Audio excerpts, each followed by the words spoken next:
So you want to know how to be mentally tough in running. Right now you feel like you're soft, or maybe your coach has told you that you're soft and you want to be better. Well, that's awesome because that's the first step, having a desire to be more mentally tough. And today I'm going to share with you one way and the key way to become more mentally tough in running.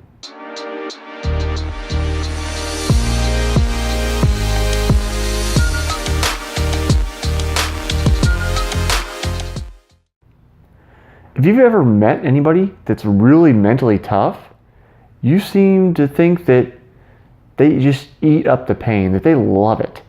And they have this attitude where they just can't get enough of it. If you go and listen to my interview with Chris Douglas on my Smart Athlete podcast, I actually asked him a little bit about this. He's part of a team of triathletes who are some of the best triathletes in the amateur divisions in the country and some in the world. I asked him, have you met any of them that are actual masochists that seem to find joy in suffering? And he kind of tells us, the opposite of what we would expect. He has met 0 people on that team, and so far in his experience as an elite amateur triathlete, that actually enjoy pain. So where does this whole idea about, loving the pain and being a masochist come from? Is it a moniker that people that don't run give to us because they can't seem to understand how we go through the suffering? Well, it's part of the key of how you become more mentally tough. That key that I mentioned to becoming more mentally tough is actually just deciding and telling yourself that you enjoy the pain. Why do all those people that seem to do really well say that they enjoy the pain? Well, partially, it's a trick of the mind. It's them deciding they want it bad enough that they're going to enjoy it. When you're suffering, they're going to enjoy it. And I did this myself. This is one of my mental tricks I used when, conditions were really adverse and everybody else didn't want to run. I decided I was going to love that. Now, of course, I don't naturally just say, yes, I love when it's super muddy out and it's raining and it's 50 degrees. I'm going to be really cold, possibly, break an ankle. It's the amount of focus. It's what you're focusing on that you decide, I love the rain. I love the mud. I love when everybody else is suffering. The mental trick here is that you have an association with the word love. You don't have a negative connotation with that word.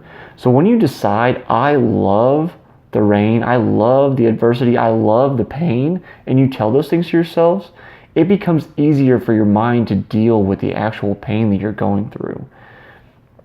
I wish I could recall the team, but I once read this story about a coach who made his athletes run hills for one of their workouts. And they did this religiously. He always made them say when they got to the top of the hill, I love hills. Now, if you've met anybody who ever ran, there are plenty of people that do not love hills.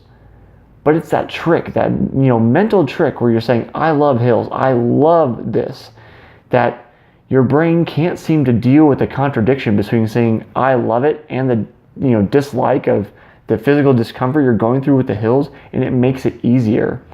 That coach and his team went on to win their conference championship that year. Now, maybe it was a fluke. Maybe it was just simply a matter of very gifted athletes. But I don't think that it's a coincidence he implemented that and they moved past their rivals to become champions that year. Using that trick and deciding that you love something is one of the main keys to becoming more mentally tough. Even if you can't do it yet, you decide, yes, I love this. I love the pain. And slowly over time, you'll find that you're able to endure a little bit more and a little bit more. Just like your physical training, you need to step up the amount of mental discomfort you have over time. You can't just decide, even if you can physically deal with running a marathon, couch to marathon, which is a terrible idea, but say you could physically deal with it. There's a pretty big mental aspect to it.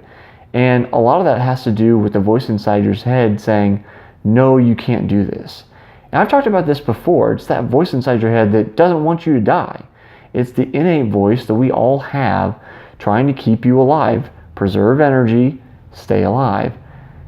What you can do is train that voice to be quieter, and you do that by making smaller and smaller challenges that are a little bit tougher, just a bit at a time. Same way with your training, physically. I make suggestions of not going over 10% mileage increases. That goes right along with being mentally tougher. You don't want to jump from doing long miles to 10 times 1,000 repeats at 5K pace. It's too large of a mental jump, typically, for most people. Maybe there's a freak out there that can do it, but it's not necessarily the safest or best long-term strategy for you. When you take a longer-term view of dealing with that pain and building up your tolerance and becoming mentally more tough, you actually learn a little bit more about what pain is and the different kinds of pain that you experience when you're running.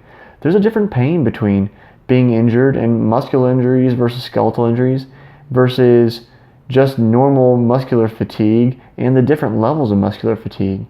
So the mental strategy that you can also develop as you become tougher is that detachment from the pain. Pacing is all about using that mental pain to determine how fast you're going. And that goes along with mental toughness. You can't maintain a consistent pace unless you're able to detach yourself from that pain that you're experiencing. The best place to be when you want to run and be mentally tough, the people that exhibit mental toughness learn to detach themselves, where they're observing that pain and they're relaxed. They feel the pain but are also relaxed.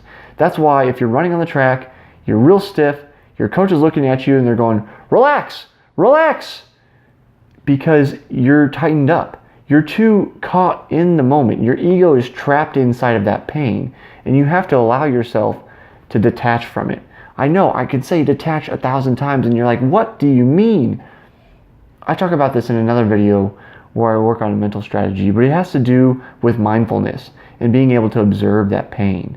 But that's a whole other crux of being mentally tough, not being absorbed and pulled into the pain, just allowing yourself to experience it, own it, and relax and observe it, knowing that I'm driving my body and these maybe are the limiters of my body, but the body isn't in control of my mind. I'm the one driving, not the body and physical limits.